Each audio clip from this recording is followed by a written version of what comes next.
Hello everyone, this is Laleh Hancock, and today I am not wearing my AirPods on purpose so you guys can hear some of the magic of nature here at El Lugar. I'll put a link below. El Lugar is a beautiful property that was created to really show the world what's possible when we are not trying to fight against nature and the earth, and the earth is included in the creation of the business, but also in the way that we do things. Like, for example, each particular casita is on pylons so that we didn't have to take 3 meters off natural soil, which has like so much nutrients and ecosystems, and actually allow us to also make sure for flooding and earthquakes and things of that sort. And I was just thinking about that, and it reminded me of an incident that I had many years ago. Growing up as kids, we love nature. I know a lot of today's kids, they're inside, they're playing games and all of that, but nature is actually part of who we are. Our bodies come from the earth.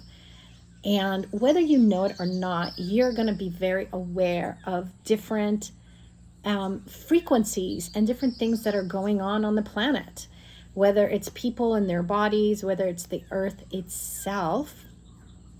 And one of the things when I was much younger, my target was to go to medical school.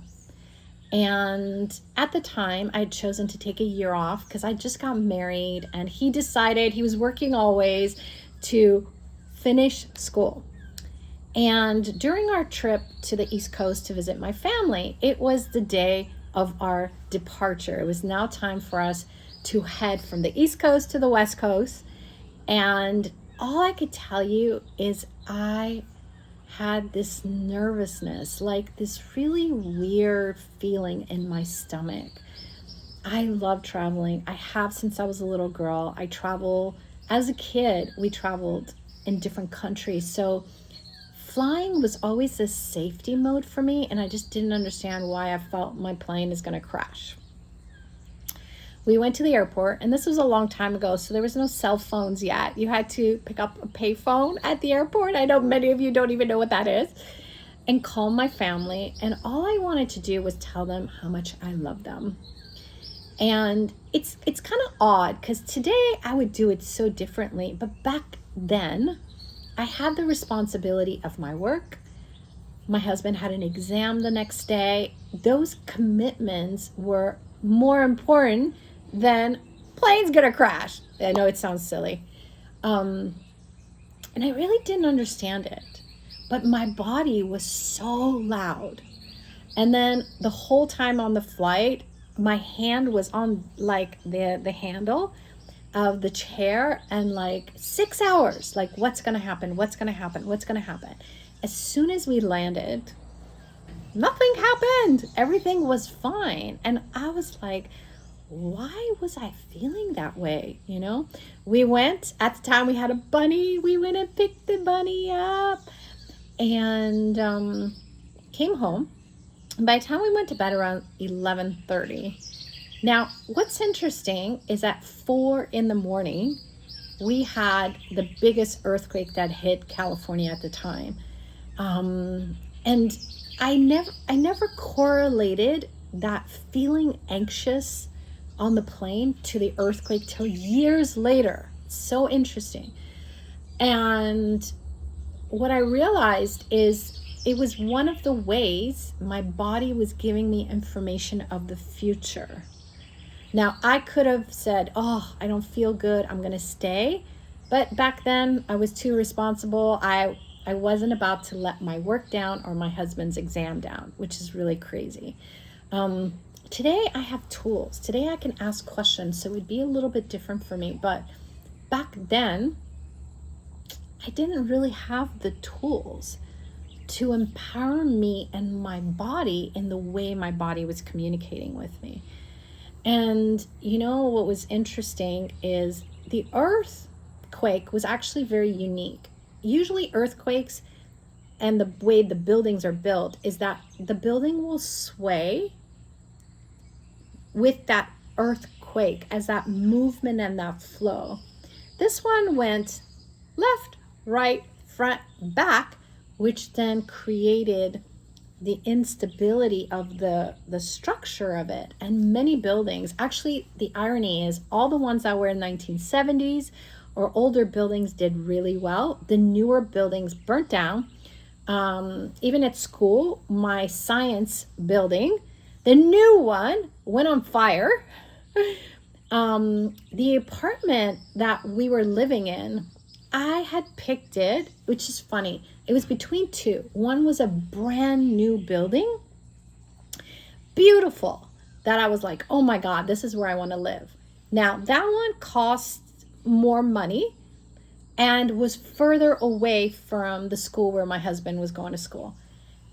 I had said in my head, it was, oh, it's too far. Oh, it costs too much. Let's go with this one. But later I realized it was also my body that was like, no, not that building.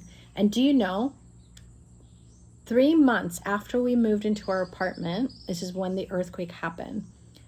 And that new construction did not last. It didn't make it and people died.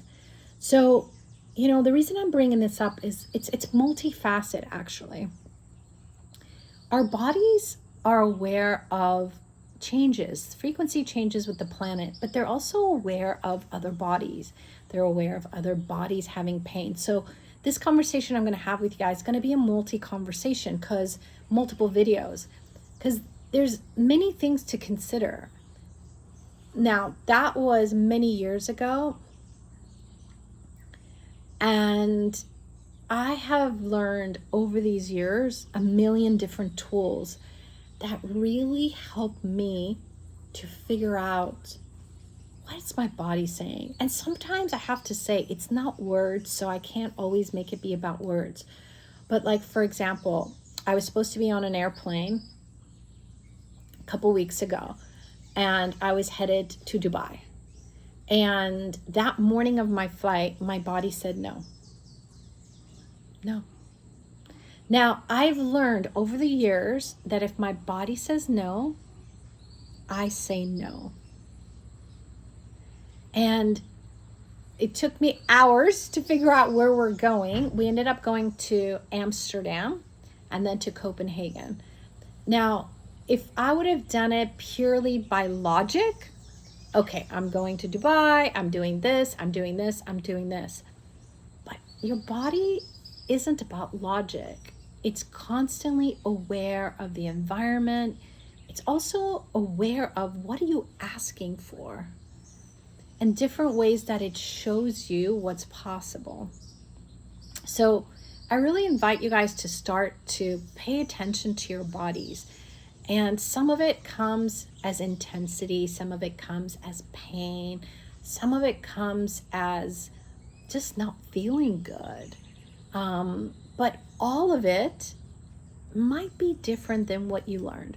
Like I learned as a kid, the minute I sneezed, my mother was one of those worry warts. We were at the doctor's office, okay? Where today, when I sneeze, I am actually aware of different energies, okay?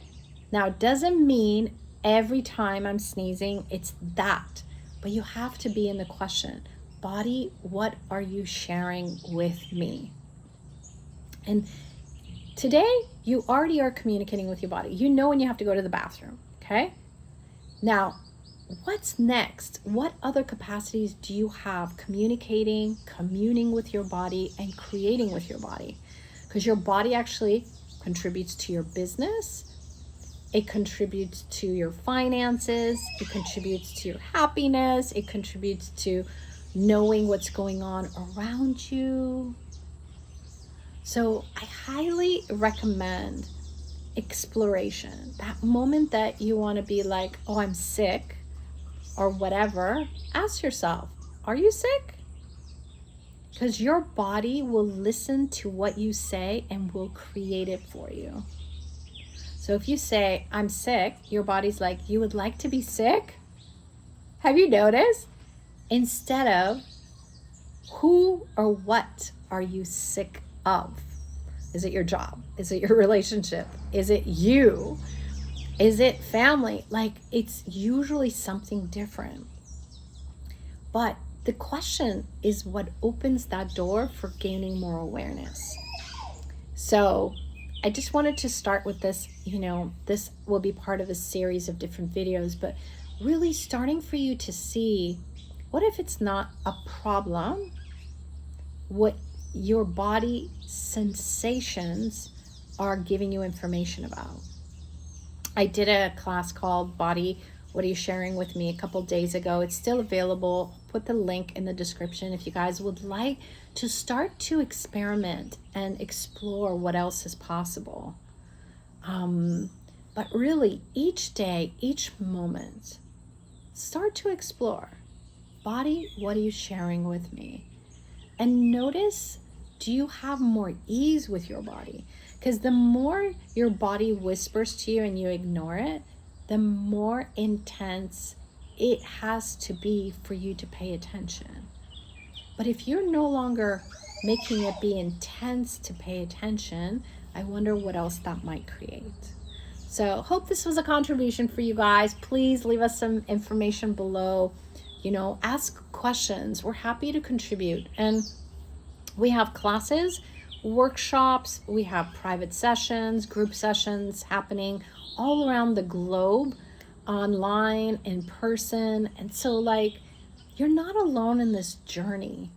But the minute that we're willing to actually partner with our bodies, that's when the true magic begins. So see you guys soon.